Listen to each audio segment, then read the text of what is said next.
Assalamualaikum warahmatullahi wabarakatuh. Pada kesempatan kali ini, saya Melanie Devitasari dan Carolina Putri akan menjelaskan pelajaran sejarah materi pelaksanaan tanam paksa di Indonesia. Sistem tanam paksa dicetuskan pertama kali pada masa pemerintahan Van der Bos.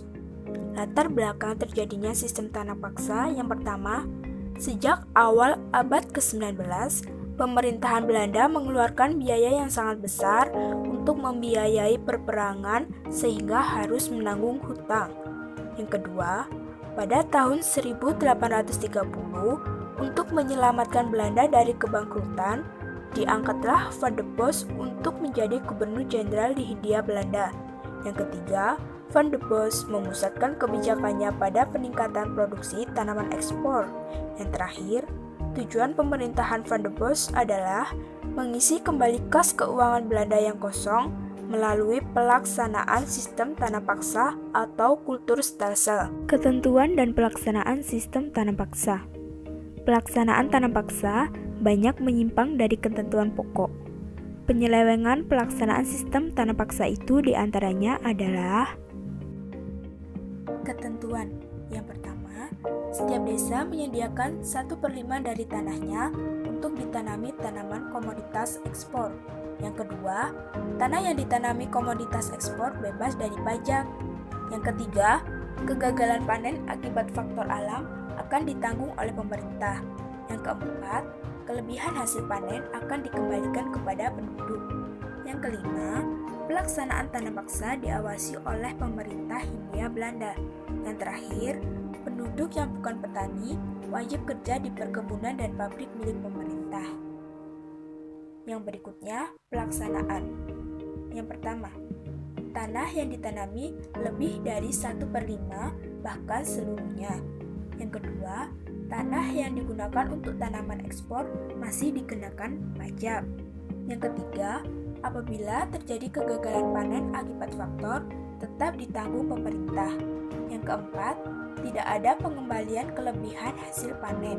Yang terakhir atau yang kelima, pengawasan tanam paksa oleh pribumi yang mendapatkan upah dengan sistem kultur prosenten.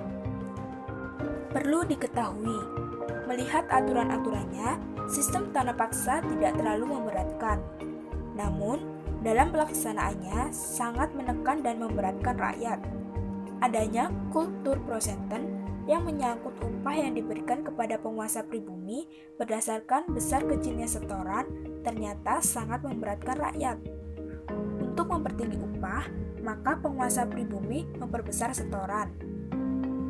Dampak sistem tanam paksa bagi Belanda. Yang pertama, meningkatnya hasil tanaman ekspor dari negeri jajahan. Kedua, Belanda mendapatkan keuntungan yang besar. Ketiga, kas Belanda yang semula kosong dapat terpenuhi. Yang keempat, penerimaan pendapatan melebihi anggaran belanja. Yang kelima, kesulitan keuangan Belanda dapat teratasi dan mampu melunasi hutangnya. Yang terakhir, Amsterdam menjadi pusat perdagangan tanaman tropis. Bagi Indonesia, dampak sistem tanam paksa dibagi menjadi dua dampak, yaitu ada dampak negatif dan dampak positif. Yang pertama, kita akan membahas dampak negatif, yaitu 1. Kemiskinan dan penderitaan fisik mental yang berkepanjangan, kelaparan terjadi di mana-mana. Kedua, petani khususnya padi mengalami gagal panen. Yang ketiga, jumlah penduduk Indonesia menurun. Yang terakhir, pemaksaan bekerja sewenang-wenang kepada penduduk pribumi. Yang berikutnya, dampak positif. Yang pertama, penduduk Indonesia mengenal berbagai jenis tanaman produksi yang laku di pasaran dunia. Kedua, bangsa Indonesia mengenal sistem irigasi yang baik. Yang terakhir, mengenal teknik menanam jenis tanaman yang baru. Kemudian, dari pelaksanaan sistem tanam paksa yang diterapkan di wilayah Indonesia, karena menimbulkan banyak penderitaan bagi rakyat Indonesia, akhirnya ada beberapa tokoh Belanda yang menentang adanya sistem tanam paksa atau kulturstelsel. Tokoh yang pertama bernama Edward Douwes Dekker. Beliau mengarang sebuah buku yang berjudul Max Havelaar yang diterbitkan pada tahun 1860. Buku ini menceritakan tentang penderitaan rakyat Indonesia akibat pelaksanaan adanya sistem tanah paksa. Dawes Dekker mendapat dukungan dari kaum liberal yang menghendaki kebebasan, sehingga banyak orang Belanda yang mendukung penghapusan sistem ini. Tokoh yang kedua bernama Baron van Houvel.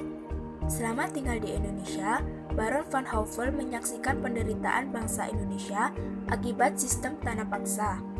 Kemudian, bersama dengan Fransen van de Paat, kemudian berjuang melalui parlemen Belanda untuk penghapusan sistem tanah paksa. Tokoh yang ketiga atau tokoh yang terakhir bernama Fransen van de Paat. Selain memperjuangkan secara parlemen, Fransen van de Paat juga mengkritik pelaksanaan kulturstelsel melalui tulisannya berjudul Zwicker Zontrechten sebagai protes atas pelaksanaan kulturstelsel. Jadi, pelaksanaan sistem tanah paksa di wilayah Indonesia yang menimbulkan banyak penderitaan bagi rakyat Indonesia, akhirnya sistem tanah paksa atau kulturstelsel dihapuskan walaupun secara perlahan. Penghapusan sistem tanah paksa dimulai dengan penghapusan kewajiban penanaman tanaman kopi, nila, teh, kayu manis, tembakau, dan tebu. Hasil dari perdebatan di parlemen Belanda adalah dihapuskannya sistem kulturstelsel secara bertahap, mulai dari tanaman yang tidak laku sampai dengan tanaman yang laku keras di pasar Eropa. Penghapusan secara berangsur itu diantaranya tahun 1860 penghapusan tanam paksa lada, tahun 1865 penghapusan teh dan nila, dan terakhir tahun 1870 hampir semua jenis tanaman tanam paksa dihapuskan. Sekian penjelasan dari kami. Apabila ada kesalahan pengucapan kata dan kesalahan pembuatan video, kami mohon maaf yang sebesar-besarnya. Wassalamualaikum warahmatullahi wabarakatuh.